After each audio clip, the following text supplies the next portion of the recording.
প্রিয় সাংবাদিক ভাইরা, আসসালামু আলাইকুম।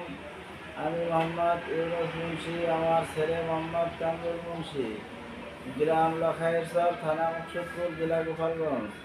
আমি বাংলাদেশ আওয়ামী লীগ মুকসুদপুর সদর পৌর আওয়ামী লীগের কৃষি ও সমবায় বিষয়ক সম্পাদক হিসেবে দায়িত্বরত ছিলাম।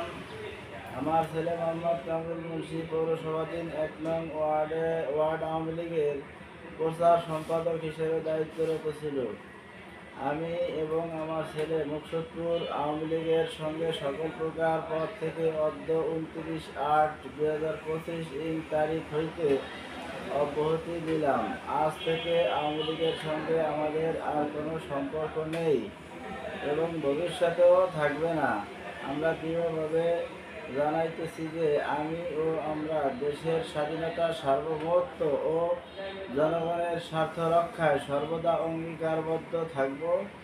রাজনৈতিক বা ব্যক্তিগত স্বার্থে ঊর্ধ্বে আমি ও আমরা ভবিষ্যতে দেশ ও জাতির কল্যাণে কাজ করে যাব।